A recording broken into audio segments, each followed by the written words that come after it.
Terima kasih buat Roh Kudus yang telah hadir di tengah-tengah kita. Dan firman Tuhan berkata, di mana ada Roh Kudus, di situ ada kebebasan. Hari ini hari kebebasan. Hari ini hari kesembuhan. Amin, saudara. Pandang kepada Tuhan Yesus yang tidak pernah menolak orang yang datang kepadanya. Pandang kepada Tuhan Yesus yang menjawab tiap seruan yang disampaikan kepadanya. Orang kusta berseru kepada Tuhan Yesus, Tuhan Yesus, jika engkau mau, engkau sanggup menyembuhkan aku. Tuhan Yesus berkata, aku mau. Tuhan Yesus berkata, dan hati Yesus tergerak oleh belas kasihan. Dia tidak suka orang yang sakit kusta. Demikian Tuhan tidak suka kita sakit. Tuhan tidak suka kita lemah. Tuhan suka kita kuat. Tuhan mau memakai tubuh kita ini menjadi alatnya.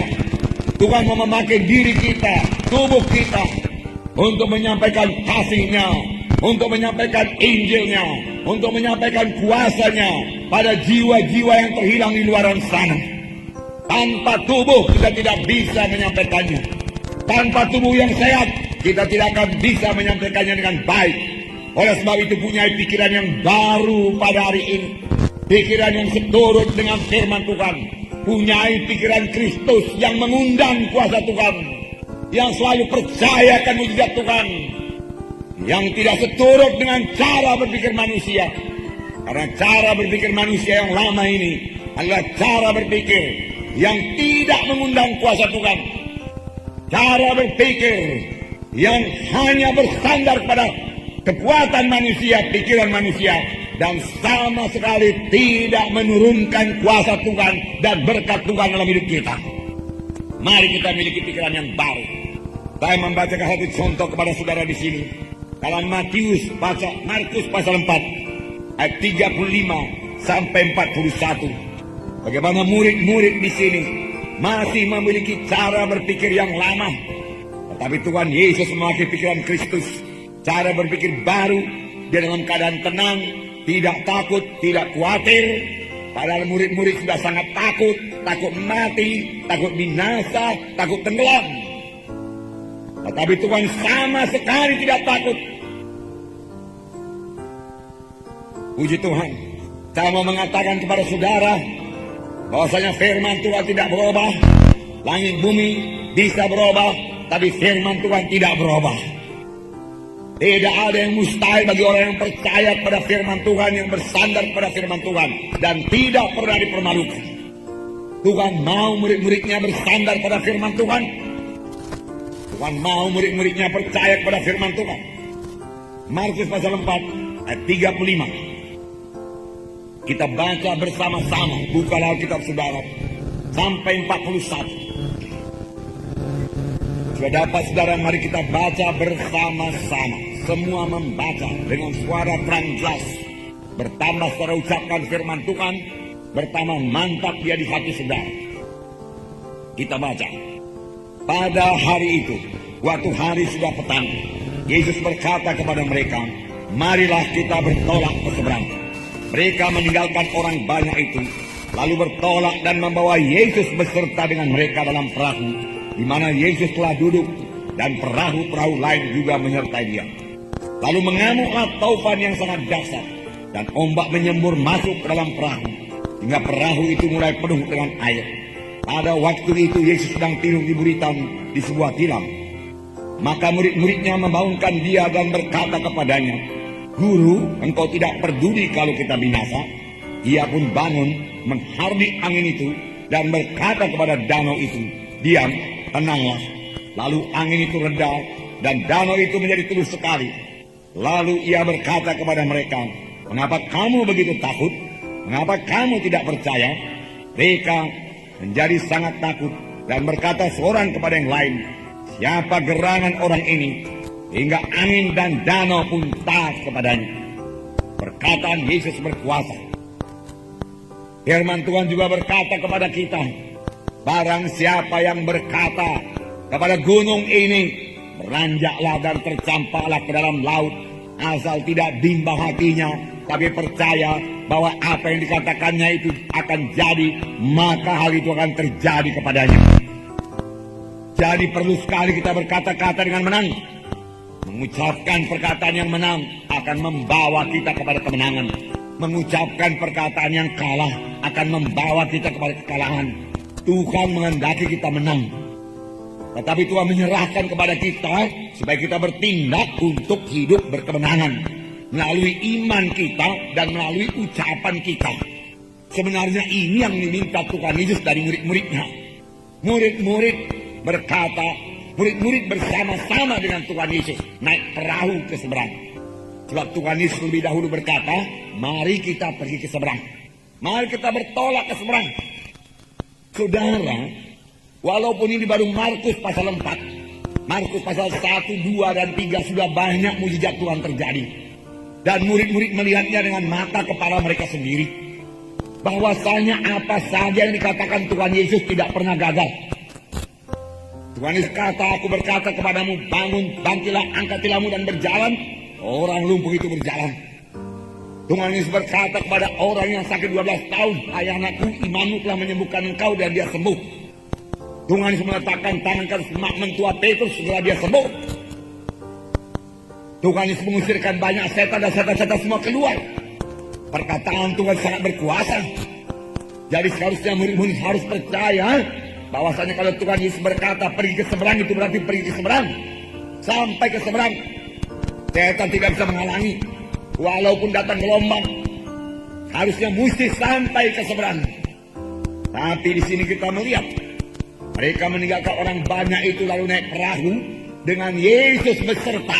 Alangkah baiknya dalam perahu ada Yesus. Saudara butuh Yesus dalam kehidupan saudara. Mengharungi segala gelombang hidup ini perlu Yesus. Perlu bersama-sama dengan Yesus. Dan seharusnya kalau kita sudah bersama-sama dengan Yesus, jangan takut lagi. Kalau kita sudah bersama-sama dengan Yesus dan kita masih takut lagi, tanda pikiran kita masih pikiran yang lama, yang perlu dibaharui. Dan kenallah bahwasanya Yesus betul-betul dalam saudara. Karena saudara adalah rumah Roh Kudus. Amin, saudara. Roh Kudus tinggal dalam saudara, amin. Saudara tiap saat boleh bersekutu dengan Yesus. Tiap saat boleh berkata-kata dengan Tuhan Yesus. Untuk itu saudara perlu sadar akan kehadiran Tuhan Yesus selalu dalam hidup saudara. Sadari Yesus hadir dan berkata-kata dengan Yesus. Puji Tuhan. Tiba-tiba dalam perjalanan mengamuklah taufan yang sangat dahsyat. Dan air kemudian masuk dalam perahu karena gelombang telah menjadi besar. Murid-murid menjadi takut. 12 orang murid berusaha mengatasi keadaan tersebut dengan kekuatannya sendiri. Boleh jadi mereka mengambil ember lalu menimba air keluar. Tetapi nyatanya tidak berhasil. Kelihatannya air bertambah-tambah masuk dalam perahu dan kelihatannya perahu mulai tenggelam. Angin bertambah deras terus. Tetapi Yesus tenang. 12 murid sudah panik. 12 murid sudah ketakutan, khawatir. Yesus tenang. Yesus tertidur di buritan kapal, tidur dengan nyenyaknya. Murid-murid yang sudah panik itu kemudian berteriak, datang kepada Tuhan Yesus. Tuhan Yesus, apa Engkau tidak peduli kalau kami binasa? Yesus bangun. Sebenarnya pada tuduhan murid-murid sama sekali tidak beralasan. Yesus bertindak dengan benar. Yesus tahu sungguh-sungguh bahwasanya kapan untuk sampai ke seberang, apapun yang terjadi. Tidak ada yang lebih besar kuasanya daripada Tuhan Yesus. Itu hanya gangguan setan saja. Lalu Yesus bangun. Dan Yesus berkata, diam, tenanglah. Seketika itu juga danau menjadi tenang, angin menjadi tenang. Keadaan menjadi kalem sekali, tenang sekali. Lalu murid-murid menjadi heran dan ketakutan. Siapakah gerangan orang ini sehingga air dan danau pun, sehingga angin dan danau pun takluk kepadanya. Tapi ingat, Tuhan Yesus berkata kepada murid-murid, mengapa kamu takut? Mengapa kamu tidak percaya? Teguran kepada murid-murid, juga teguran kepada kita. Mengapa kamu takut? Mengapa kamu tidak percaya? Belumkah kamu melihat perbuatanku yang luar biasa? Belumkah kamu kenal dengan aku? Tidak ada yang mustahil bagi orang yang percaya. Mengapa kamu takut? Mengapa kamu tidak percaya? Kalau kamu percaya, kamu tidak perlu takut. Takut dan percaya, saudaraku, sangat berlawanan. Datang takut, percaya hilang. Oleh sebab itu jangan biarkan ketakutan menguasai kita. Saudaraku, sama sebagai imanmu jadi kepadamu, firman Tuhan berkata. Dahulu waktu kita belajar mengenai iman, dikatakan bahwasanya takut itu iman yang negatif. Kalau kita memiliki iman yang negatif, hasilnya juga negatif. Ayub berkata, apa yang kutakutkan itu jadi kepadaku. Rupanya selama ini walaupun dia sudah diberkati Tuhan, takut. Nanti hartaku habis, nanti anak-anakku mati, nanti perampok datang, nanti bahaya datang, ternakku semua habis. Dia takut selalu, dia khawatir selalu, walaupun Tuhan sebagai pagar melindungi dia. Tetapi begitulah imannya, takut selalu takut. Lalu Ayub kehilangan segala-galanya. Ayub kehilangan hartanya, kehilangan ternaknya, kehilangan anaknya semua. Lalu Ayub berkata, apa yang kutakutkan dari dulu jadi kepadaku. Hari ini memiliki pikiran yang baru. Pikiran yang baru tidak mengenal ketakutan. Pikiran baru, pikiran yang menang. Tuhan tidak menentukan saudara untuk kalah. Tuhan menetapkan saudara untuk menjadi orang yang berkemenangan. Tuhan menyelamatkan saudara bukan supaya saudara hidup dalam kekalahan, bukan supaya saudara hidup dalam kegagalan, bukan supaya saudara hidup terus-menerus dalam penyakit, bukan. Tuhan menyelamatkan saudara supaya saudara mempunyai satu hidup baru, hidup yang keberkatan, hidup yang sehat, hidup yang kuat, hidup yang berhasil, hidup yang bebas dari kutuk dosa. Percayai itu. Kalau belum jadi, mari kita tilik apa sebabnya belum jadi. Terjadi kepada kita apakah kita kurang iman, kurang membaca firman Tuhan, belum membaharui pikiran kita. Nah, ciri-ciri pikiran yang belum dibaharui, saudaraku, diwarnai dengan ketakutan, kekhawatiran, kegagalan, kemiskinan, hasilnya kemiskinan, penyakitan. Karena pikiran yang belum dibaharui, yaitu pikiran manusia lama, belum dibaharui seturut dengan firman Tuhan, saudara, pikirannya tidak tertuju kepada kuasa Tuhan untuk minta kuasa Tuhan. Pikirannya tidak tertuju kepada mujizat Tuhan untuk menyembuhkan dia. Pikirannya tertuju kepada kekuatan manusia, kepintaran manusia. Hitungan-hitungannya pada hitungan manusia saja. Pada hitungan manusia. Itulah dia cara berpikir sama sebagaimana dunia berpikir. Cara berpikir yang lama. Bagaimana dunia berpikir, begitulah dia berpikir. Tetapi firman Tuhan berkata, jangan kamu menjadi serupa dengan dunia ini. Cara berpikir kita jangan serupa dengan cara berpikir dunia ini. Kalau dunia berkata tidak mungkin, kita jangan ikut berkata tidak mungkin. Segala perkara bisa jadi kepada saya yang percaya. Ada penyakit, dokter mengatakan tidak mungkin sembuh, jangan terima terus. Tidak bisa. Saya anak Tuhan, tubuh saya rumah Roh Kudus. Penyakit tidak berkuasa atas saya, katakan dalam nama Yesus. Dia, minggu pertama saya terima darah, saya terima tubuh Yesus. Kanker tumor tidak berkuasa atas saya, dalam nama Yesus. Benteng Tuhan melindungi saya dan keluarga saya dalam nama Yesus. Itu pikiran rohani. Pikiran dunia berkata sekarang musim flu, maka saya juga dapat flu. Wajarlah itu. Buat apa dapat flu? Karena flu ditentukan untuk orang dunia, saudaraku, bukan untuk anak-anak Tuhan. Flu tidak ditentukan Tuhan buat tubuh Kristus, buat rumah Kristus. Amin. Ya. Kanker tidak ditujukan Tuhan, saudaraku, untuk baik Allah, yaitu saudara. Kamu adalah baik Allah. Amin. Kita perlu mengerjakan pekerjaan Tuhan. Dengan apa saya mengerjakan pekerjaan Tuhan? Dengan kuasa Roh Kudus. Saudara berkata betul. Tapi kuasa Roh Kudus butuh tubuh saya ini. Kalau tubuh saya ini sudah ditinggalkan oleh jiwa saya meninggal dunia. Roh Kudus tidak bisa memakai tubuh yang mati. Hanya tubuh yang hidup, tubuh yang sehat yang bisa dipakai oleh Roh Kudus. Demikian juga saudara, amin. Saudara adalah rumah Roh Kudus, saudara. Ada Roh Kudus dalam saudara.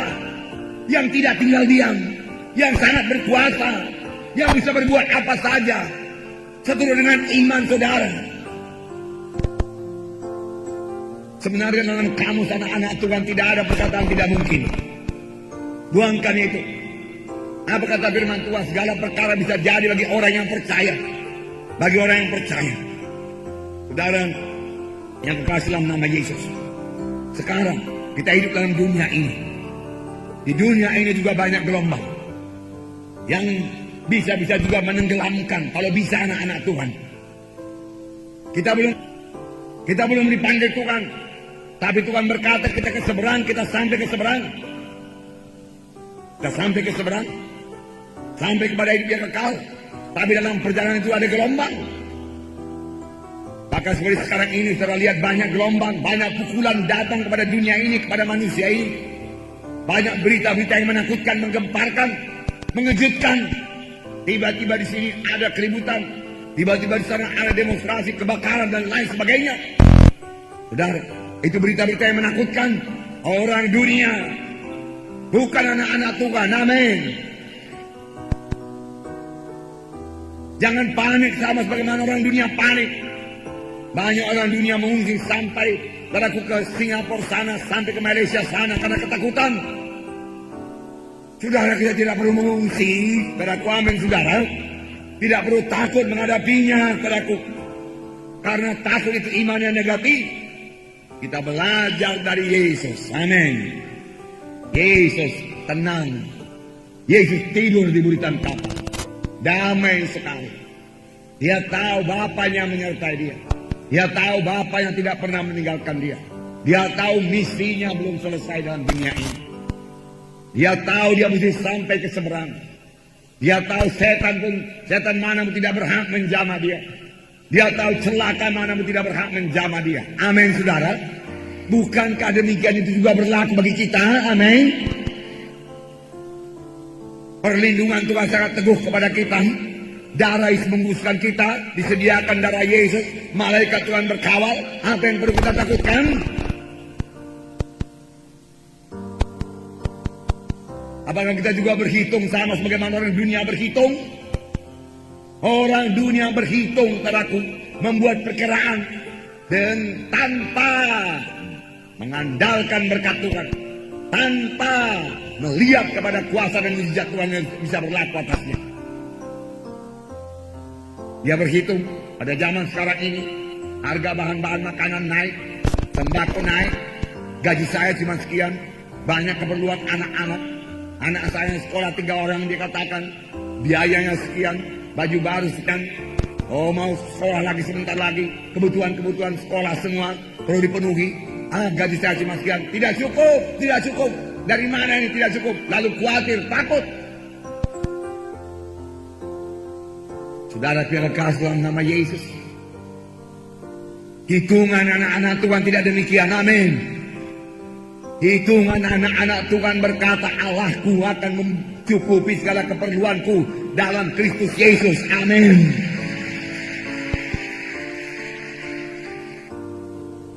Hitungan anak-anak Tuhan berkata, Tuhan Yesus datang supaya aku beroleh hidup yang berkelimpahan. Amin. Oleh sebab itu buka jalannya kepada Tuhan. Jangan pula karena kekurangan padaku lalu hari Minggu pun kerja. Tidak menegurkan seorang anak Tuhan, mengapa tidak kebaktian? Wah, banyak kekurangan Pak, oleh sebab itu hari Minggu pun saya kerja. Dia katakan, kamu salah. Saya katakan, enggak ada jalan Tuhan memberkati kamu. Itu cara dunia. Seharusnya 1 hari berikan kepada Tuhan, ditambah lagi kamu melayani Tuhan.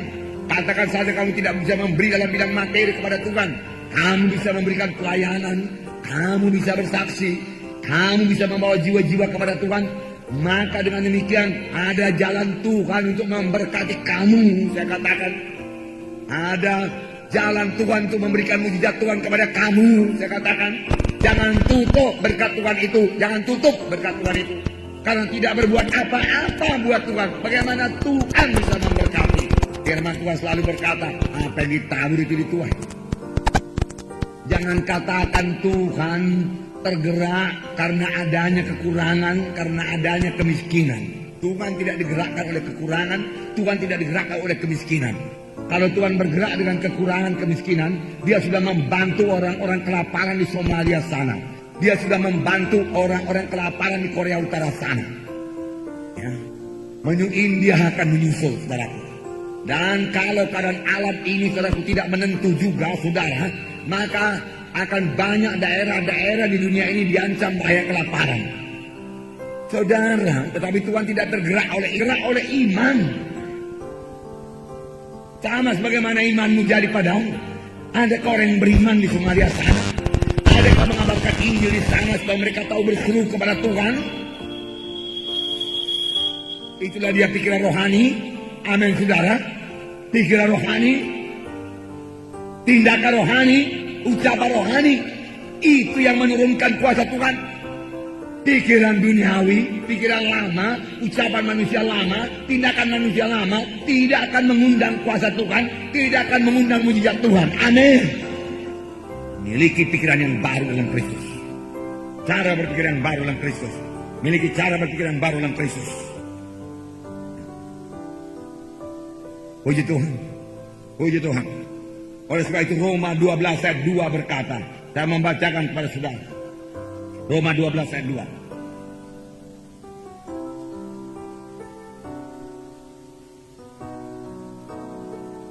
Roma 12. Janganlah kamu menjadi serupa dengan dunia ini, tapi berubahlah oleh pembaruan budimu, hingga kamu dapat membedakan manakah kehendak Allah, apa yang baik, yang berkenan kepada Allah, dan yang sempurna. Jangan menjadi serupa dengan dunia ini. Jangan berpikir serupa dengan pikiran dunia ini. Jangan bertindak serupa dengan tindakan dunia ini. Jangan berkata-kata serupa dengan kata-kata orang dunia ini. Ya, kalau kata-katanya baik boleh ikut. Tapi kalau kata-katanya negatif, kalau kata-katanya tidak membangunkan iman, bertentangan dengan iman, jangan ikut. Kalau kata-katanya tidak patut, jangan ikut. Kalau pikirannya tidak sesuai dengan firman Tuhan, jangan ikut. Kenallah itu, saudaraku. Baru pikiran saudara. Mengapa kita perlu membarui pikiran kita? Karena pada waktu kita ini lahir baru, yang lahir baru itu roh kita. Pada waktu saya lahir baru, yang lahir baru itu hanya roh saya yang mati dalam Tuhan. Sebelum saya lahir baru, kamu dahulu mati oleh sebab segala kesalahan dan dosamu.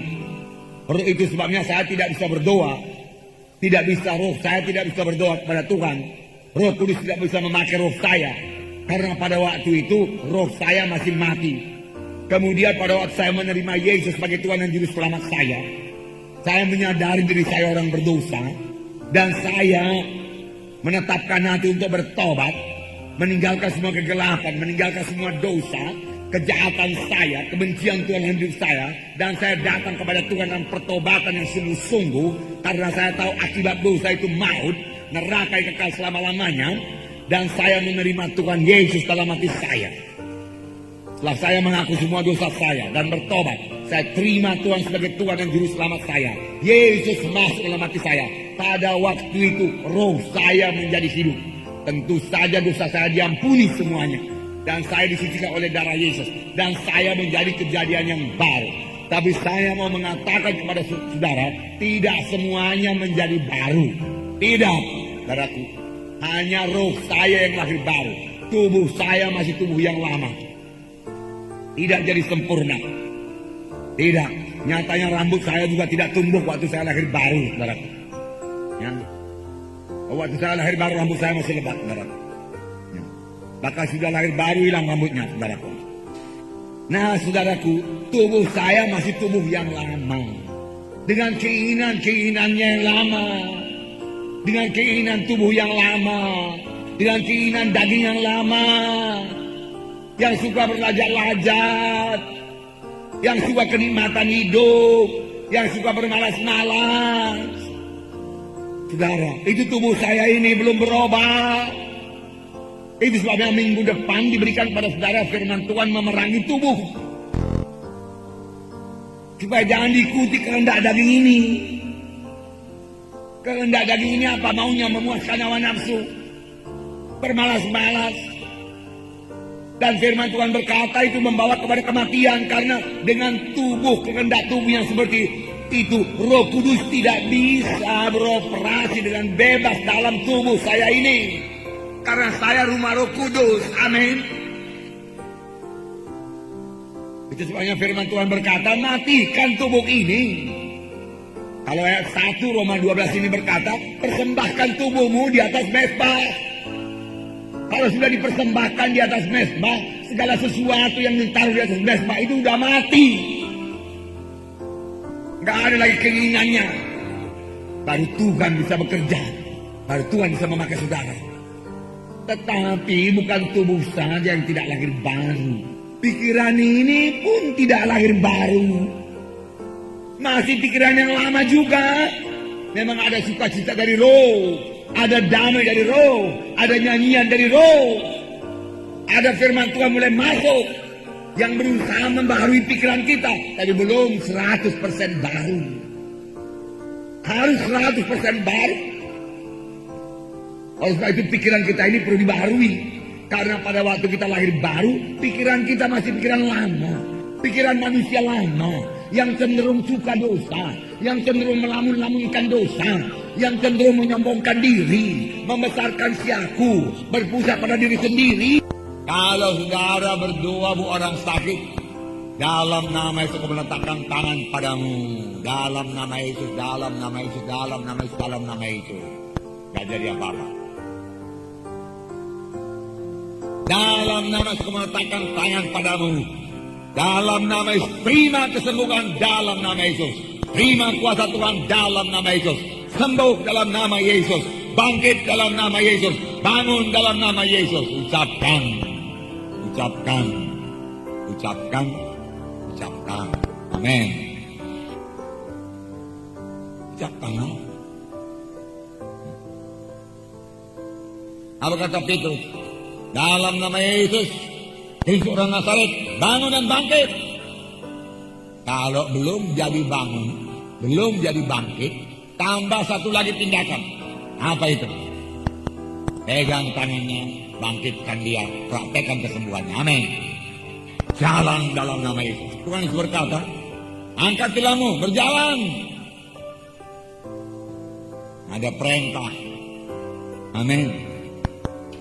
Tuhan Yesus tidak memandang ke sana, tidak berkata apa-apa, tapi dia berkata, jadilah terang, jadi terang. Kalau dia tidak berkata apa-apa, nggak jadi. Dia berkata, diam, tenanglah. Laut jadi tenang. Angin jadi tenang. Amin. Ucapkan. Cuma karena dia Tuhan Yesus, dia tidak berkata dalam nama Yesus. Kalau kita perlu dalam nama Yesus, ucapkan. Alami mujizat Tuhan. Ucapkan. Amin. Dalam nama Yesus. Nah,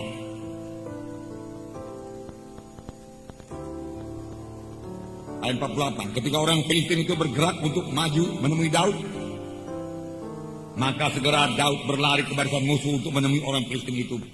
Lalu Daud memasukkan tangannya dalam kantungnya, diambilnya sebuah batu dari dalamnya, diumbannya, maka kenalah dahi orang Filistin itu, sehingga batu itu terbenam dalam dahinya dan terjerumuslah ia dengan mukanya ke tanah.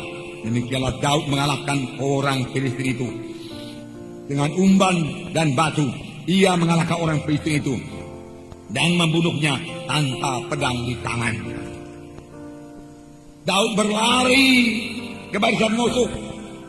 Apa artinya? Daud tidak menunggu. Daud tidak pasif. Daud maju.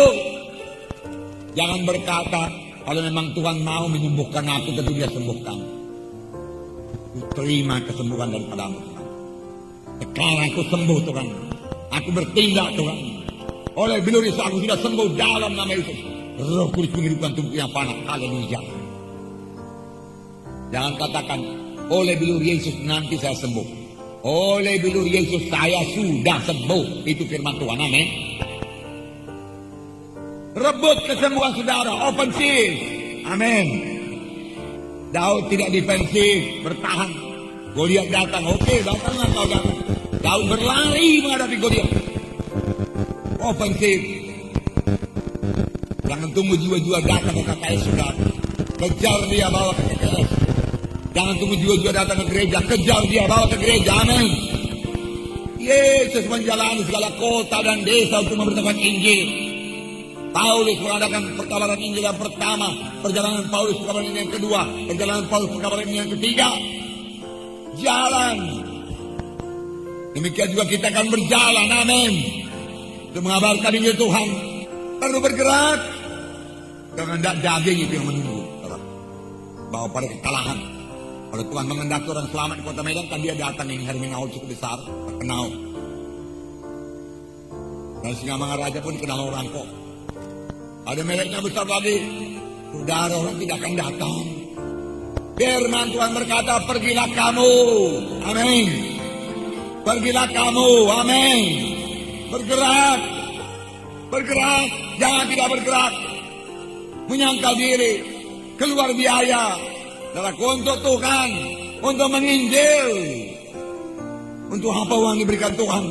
Saudaraku, dia tidak mengejar kemewahan dalam dunia ini.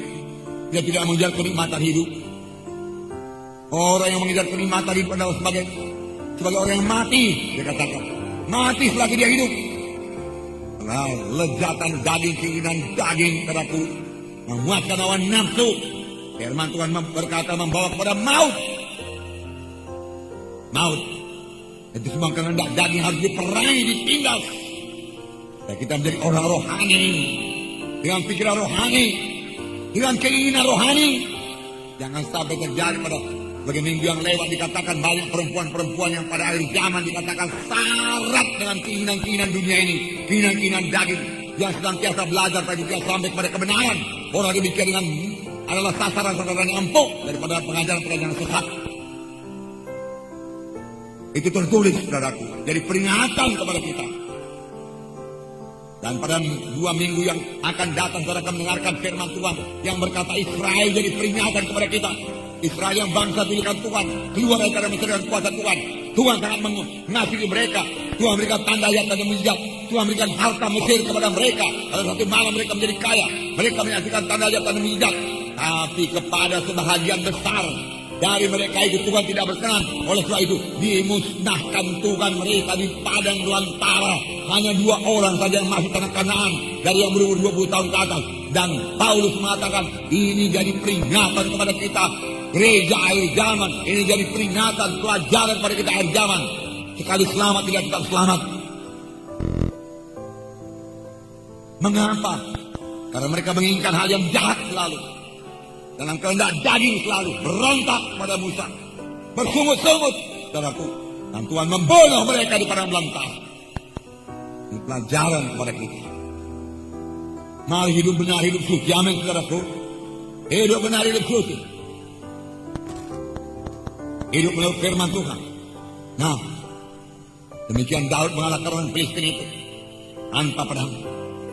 Dan Tuhan berikan kemenangan juga bagi anak-anaknya yang bersandar kepadanya, saudara. Tapi lihatlah Daud punya pikiran rohani. Apa kata Daud? Itu perang ini Tuhan punya, bukan aku punya. Aku berperang untuk Tuhan. Dia katakan, aku berperang untuk Tuhan. Tuhan berperang untuk aku. Ini bala tentara Tuhan yang hidup. Dan kau Goliat, engkau menghujat bala tentara Tuhan yang hidup. Engkau menghujat Tuhan. Aku membela Tuhan. Dan Tuhan menyertai orang yang membela dia. Saul tidak mengerti hal tersebut. Dia pikir Saul pikir tentaranya sama dengan tentara orang dunia ini. Jadi kalau jumlah tentaranya 10.000, tentara orang dunia 30.000 nggak mungkin menang. Itu hitungan dunia. Itu pikiran lama yang belum dibaharui. Tahukah saudara bahwasanya Gideon dengan 300 orang tentara mengalahkan ratusan ribu tentara musuh? Bersandar kepada Tuhan. Pada waktu Yosafat dikepung oleh Raja Moab. Orang Moab, orang Huinim, orang dari pegunungan Seir. Yosafat mengumpulkan rakyatnya semua. Berdoa dan berpuasa. Dan berdoa kepada Tuhan. Kalau bukan engkau Tuhan, engkau tidak bisa. Kami tidak bisa selamat lagi. Engkau menolong kami. Lalu Tuhan berperang buat Yosafat. Mengalahkan musuh-musuhnya semua. Pikiran rohani. Kalau Yosafat berani bersandar demikian menghadapi musuh yang besar, mengapa kita tidak? Saudara, menghadapi persoalan, menghadapi masalah, Yosafat puasa, Yosafat berdoa, dan Yosafat ditolong Tuhan. Perjanjian lama merupakan lambang-lambang. Musuh kita juga banyak sekarang ini. Gelombang banyak datang. Apakah kita bersandar pada manusia, atau kita bersandar pada kuasa Tuhan? Tuhan akan membuka jalan bagi siapa yang bersandar kepadanya. Amin. Puji Tuhan, kawan. Nah, demikian Daud mengalahkan. Daud berlari dari kekasuhan nama Yesus. Efesus 3:20 sampai 21. Efesus 3:20 sampai 21. Kita bacakan pada saudara. Efesus 3:20. Bagi dialah yang dapat melakukan lebih, bagi dia yang dapat melakukan jauh lebih banyak daripada yang kita doakan dan pikirkan, seperti yang ternyata dari kuasa yang bekerja di dalam kita. Bagi dialah kemuliaan dalam jemaat dan dalam Kristus Yesus turun-temurun sampai selama-lamanya. Saudara, Yesus sanggup melaksanakan jauh lebih banyak, jauh lebih berkuasa dari yang kita doakan dan pikirkan. Kuasanya bekerja dalam kita. Filipi 4 ayat 13 berkata. Filipi 4 ayat 13. 4:13. Segala perkara dapat kutangguh dalam Dia yang memberikan kekuatan kepadaku. Segala sesuatu aku sanggup menanggungnya. Matius 8 ayat 13. Sama sebagaimana imanmu jadi padamu. Apakah iman kita mengalahkan Goliat atau lari dari Goliat? Atau kita berkata tidak mungkin sebagaimana Saul. Firman Tuhan berkata sama sebagaimana imanmu jadi padamu. Markus 9 ayat 23 berkata, tidak ada yang mustahil bagi orang yang percaya. Markus 11 ayat 23 berkata, barang siapa yang berkata kepada gunung ini, beranjaklah engkau tercampak dalam laut, asal tidak bimbang hatinya tapi percaya bahwa apa yang dikatakannya akan jadi, maka itu akan terjadi baginya. Ini semua firman Tuhan, saudaraku. Oleh sebab itu jangan biarkan pikiran kita dikendalikan oleh dunia ini. Dalam kasih dalam nama Yesus. Jangan biarkan perkara-perkara daging menguasai hati dan pikiran kita, sehingga pikiran kita menjadi duniawi. Nah, setan selalu menyorongkan perkara-perkara negatif, perkara-perkara dosa. Itu pekerjaan setan. Dia membujuk manusia ini jatuh pada dosa. Sedikit demi sedikit masuk kepada akal manusia lama, pikiran manusia lama. Kalau kita sudah memiliki pikiran yang baru, seturut dengan firman Tuhan, memiliki pikiran Kristus, maka godaan-godaan setan, maka seruan-seruan setan yang disorongkannya masuk dalam pikiran kita, dengan mudah kita tolak. Gagasan-gagasan setan, kita katakan dalam nama Yesus, suaramu suara setan, keluar dalam nama itu. Tapi kalau pikiran kita belum dibaharui, kita tidak kenal. Setan bisa saja berkata kepada pasangan suami, dia berkata kepada suami, dia berkata kepada istri, hidup rumah tangga kau gak bahagia. Masa begitu? Sering bertengkar kalian. Berkat kalian nampaknya tidak begitu limpah. Bercerai sajalah sudah. Sanggupnya kau hidup sendiri. Dulu pun kau hidup sendiri sanggup. Lalu sang istri terima tarang setan, gagasan setan. Suami pun terima. Dia pikir-pikirkan, ya betul juga ya. Hidup sendiri bebas kok. Besoknya ditambah setan lagi. Kau lihat siang itu, dia sudah bercerai, malah ditambah keberkatan. Oh iya pula ya, Besoknya ditambah setan lagi. Itu suara setan, gagasan setan, buah pikiran setan. Sekali dia bicara pada mulanya, tolak dalam nama Yesus. Kali-kali kau bicara setan, aku mengasihi istriku 2 kali ganda, tahu?